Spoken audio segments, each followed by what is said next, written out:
Good evening, नमस्कार। एक बार फिर से आप सभी का स्वागत है हमारे एसएन कोचिंग क्लासेस में। आज का टॉपिक शुरू करने से पहले आप लोगों के लिए एक छोटा सा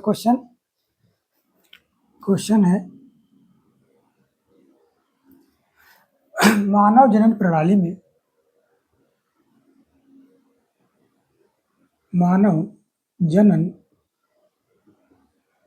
में शुक्राणु का निर्माण कहाँ होता है?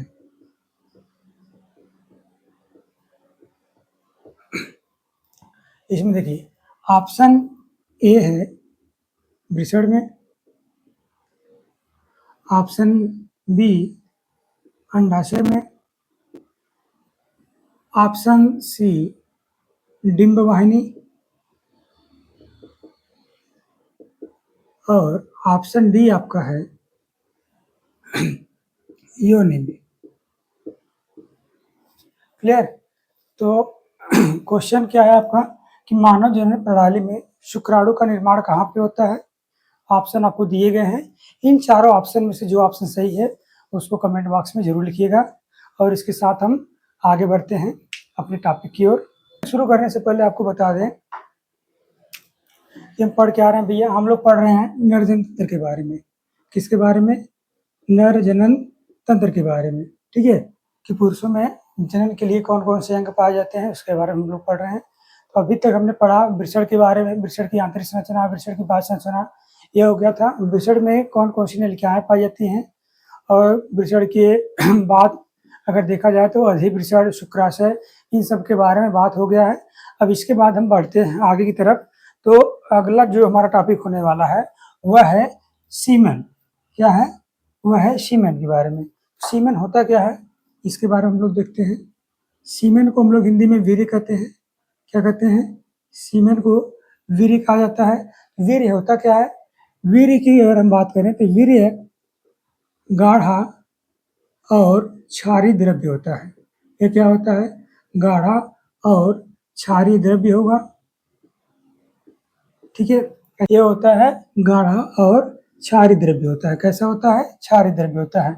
सीधी सी बात है, अगर इसका पीएच देखा जाएगा तो 7 के ऊपर ही होगा। कितना होगा भैया? क्षारीय है तो क्षारीय मतलब 7 के ऊपर होगा तभी। तो इसका जो पीएच होता है वो होता है 7.4। कितना होता है? 7.4 होता है। ये अगर इसका रंग देखा जाए तो यह दुधिया रंग का होता है। कैसा होता है? दुधिया रंग का क्षारीय द्रव्य होगा। क्लियर है कि नहीं? इतना सबको समझ में आया? अगर देखें तो हमको मिलता है यहाँ पे फ्रक्टोज शुगर। क्या मिलता है? Fructose sugar. फ्रक्टोज शुगर जो होता है भैया, इसको फ्रक्टोज शर्करा कहते हैं, जो कि फल में पाई जाने वाली शर्करा होती है, जिसके कारण क्या होता है? फल मीठा होता है। ये जो फ्रक्टोज शुगर होती है, यह अगर ह्यूमन बॉडी में बात करें, चाहे मेल हो चाहे फीमेल, तो यह केवल और केवल पाया जाएगा मेल बॉडी में। मेल के किस में पाया जाता है? सीमेन में ही पाया जाता है। किस में पाया जाएगा? सीमेन में ही पाया जाएगा, न कि और कहीं और पाया जाएगा। क्लियर? तो इसके साथ साथ फ्रक्टोज इसमें हो गया। फ्रक्टोज के साथ साथ इसमें क्या होता है? प्रोस्टाग्लैंडिन्स। ठीक है, और एक और प्रोटीन होता है जिसका नाम होता है सेमिनो जेलिस प्रोटीन। ठीक है, तो इनमें ये 2 प्रोटीन पाई जाती है। सीमेन में अगर देखा जाए तो इनमें 2 प्रोटीन, प्रोस्टाग्लैंडिन और सेमिनोजेलिन प्रोटीन पाई जाती है, और एक शुगर पाई जाती है जिसका नाम होता है फ्रक्टोज शुगर। ठीक है, तो जो फ्रक्टोज शुगर होता है ये शुक्राणु को, ये क्या करता है? ये शुक्राणु को पोषण और ऊर्जा दोनों प्रदान करेगा। ये क्या करता है? शुक्राणुओं को पोषण और ऊर्जा प्रदान करने का कार्य करता है। जबकि जो प्रोटीन होती है, ये दोनों प्रोटीन क्या करती है? शुक्राणु को गति में सहायक होती है। मतलब यह है, ये क्या करता है? शुक्राणुओं को गति करने के लिए सहायता प्रदान करता है। अगला जो हमारा टॉपिक है वह क्या भैया?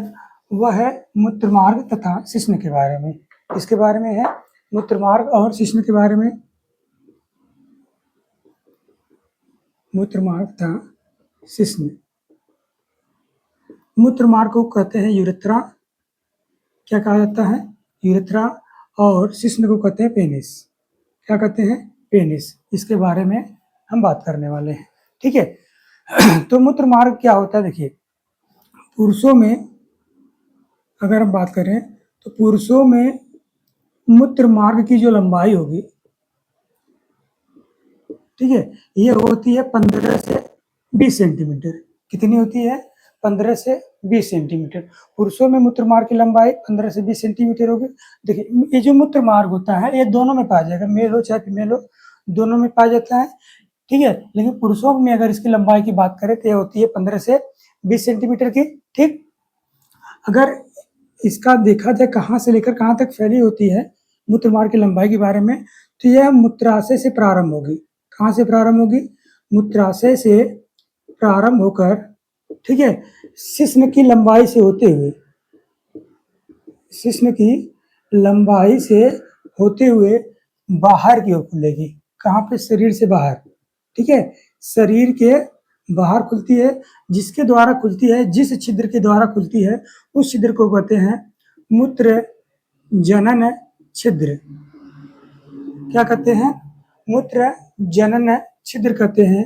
यूरिनो जेनेटल ओपनिंग कहा जाता है। क्या कहते हैं? यूरिनो जेनेटल ओपनिंग कहते हैं। तो यह जो यूरेथ्रा होती है, यह यूरेथ्रा यूरिनरी ब्लैडर जिसको कहते हैं मूत्राशय, मूत्राशय से प्रारंभ होगी, शिश्न की लंबाई से होते हुए शरीर से बाहर मूत्र जनन छिद्र के द्वारा क्या होगी? ये बाहर की ओर खुलती है। समझ आ गई नहीं?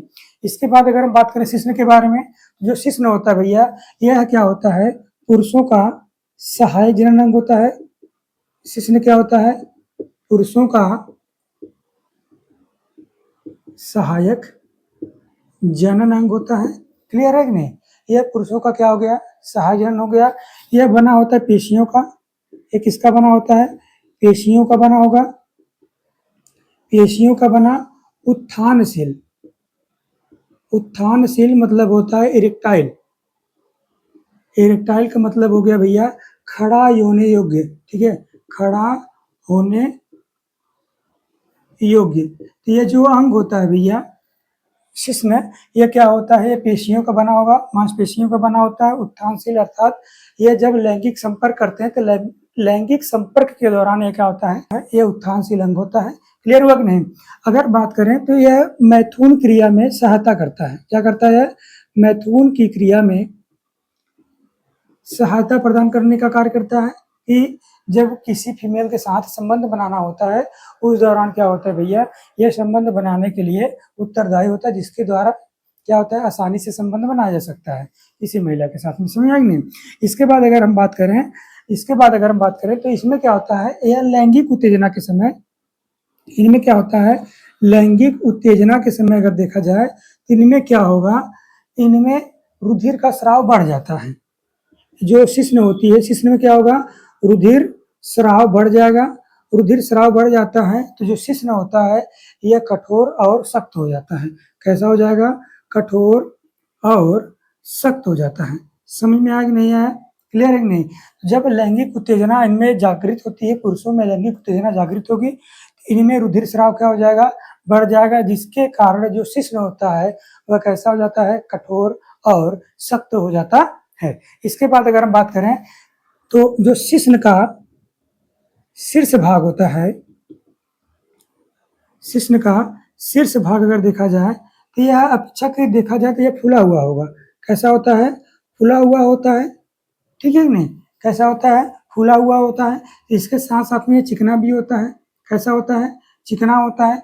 इसके बाहर देखा जाए, ठीक है, ये जो फूला हुआ वाला भाग होता है इसके बाहर देखा जाए तो कहा जाता है प्रीपस। प्रीपस कहिए या फिर हम कह सकते हैं फोर स्किन। क्या कहते हैं? फोर स्किन कहते हैं। तो इसके बाहर प्रीपस या फोर स्किन का आवरण पाया जाता है, झिल्ली नुमा आवरण होता है। इसको कहते हैं अग्रच्छद। हिंदी में इसको कहा जाता है अग्रच्छद।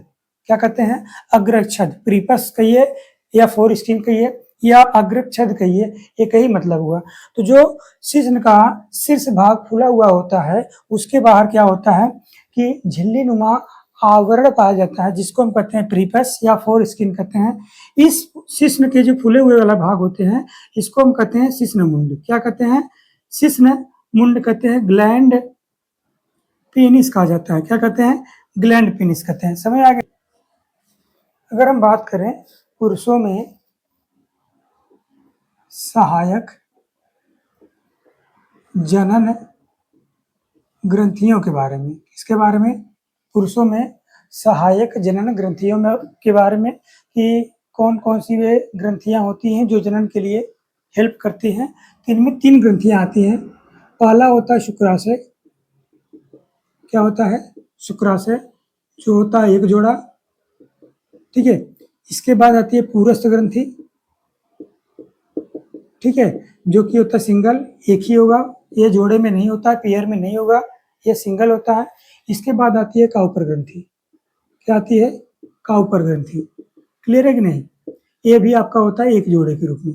ये भी कितना होगा? एक जोड़ा, अर्थात ये 2 होगा। क्लियर?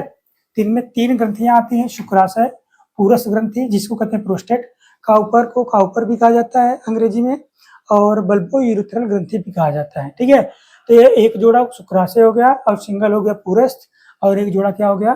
काउपर ग्रंथि हो गया। तो पहला, अब यहाँ पे अगर हम बात करें शुक्राशय के बारे में, तो शुक्राशय के बारे में पिछली वीडियो में बात हो चुकी है। तो शुक्राशय ग्रंथि को हमने बता दिया है। अगर आप नहीं देखे हैं तो पिछली वीडियो आप देख सकते हैं।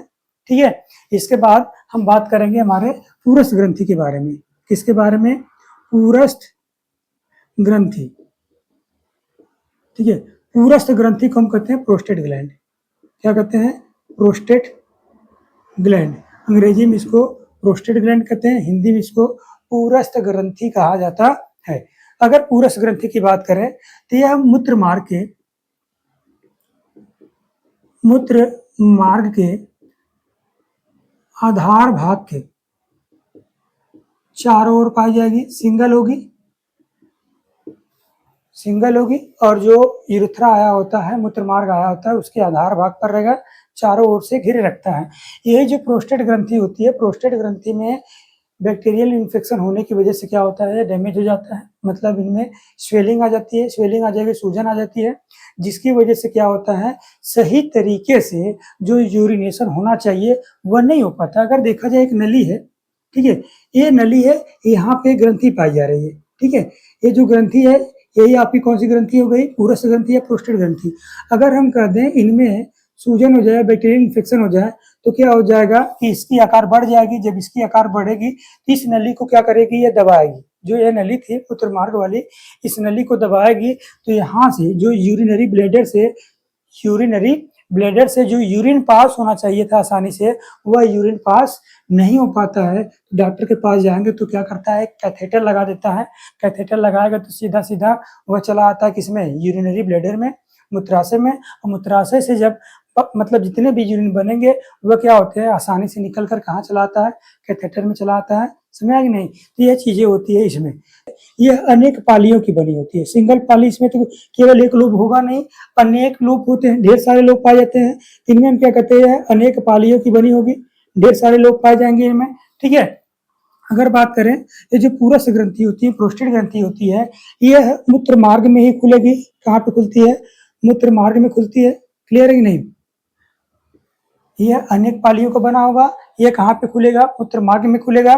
ठीक है, अगर इसकी बात करें सीमेन में, तो यह सीमेन का, वीर्य का 25% भाग बनाता है। जो टोटल सीमेन होता है, टोटल सीमेन का कितना परसेंट भाग बनाएगा?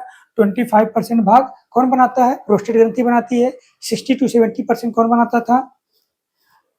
शुक्राशय बनाती थी। बचा खुचा जो बचेगा भैया, 25% ये बना लिया, जो बचा खुचा गया वो बनाएगा काउपर ग्रंथि। समझ कि नहीं? अब इसके बाद अगर हम बात करें तो जो प्रोस्टेट ग्रंथि होती है ना, तो प्रोस्टेट ग्रंथि से देखा जाए तो इससे हल्का अम्लीय, कैसा? हल्का अम्लीय द्रव मुक्त होता है। क्या होता है? इनसे हल्का अम्लीय द्रव मुक्त होता है, जो शुक्राणुओं को सक्रिय बनाता है। क्या करता है? शुक्राणु को सक्रिय बनाने का कार्य करता है। समझ में आया कि नहीं? तो इनसे निकलने वाला जो द्रव होता है, इनसे स्रावित जो द्रव होता है, वह शुक्राणुओं को सक्रिय बनाने का कार्य करता है। इतना सबको समझ में आया? क्लियर है? इसके बाद हम देखेंगे दूसरा हमारा जो ग्रंथि है, दूसरा ग्रंथि हो गया काउपर ग्रंथि। क्या हो गई? काउपर ग्रंथि। ठीक है, काउपर ग्रंथि को हिंदी में भी काउपर ग्रंथि कहते हैं, अंग्रेजी में भी कहते हैं। अंग्रेजी में देखिए काउ पर्स ग्लैंड, ठीक है। इसके हिंदी और अंग्रेजी दोनों एक ही है, ठीक है। काउपर ग्रंथि को हम लोग एक ग्रंथि के नाम से और जानते हैं भैया, इसको कहते हैं बल्बो यूरेथ्रल ग्लैंड। क्या कहते हैं? बल्बो यूरेथ्रल ग्लैंड, ठीक है। इसे बल्बो यूरेथ्रल ग्रंथि के नाम से भी जाना जाता है। क्लियर है कि नहीं? अब आगे बात करें तो इनका जो एक जोड़ा होगा, ये तो सिंगल होगा नहीं, ये जोड़े में होगा, तो इनका एक जोड़ा जो होता है वह प्रोस्टेट ग्रंथि के ठीक नीचे होता है। प्रोस्टेट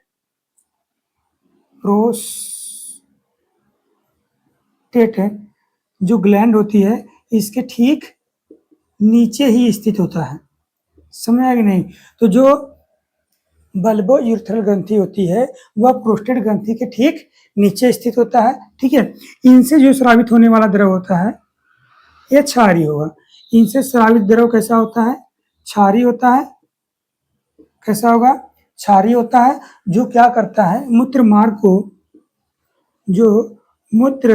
मार्ग या यूरेथ्रा को चिकना बनाने का कार्य करता है। क्या करता है? मूत्र मार्ग को चिकना बनाने का कार्य करता है, तो क्या हो, आसानी से सीमेन बाहर रिलीज हो सके। समझ आया कि नहीं?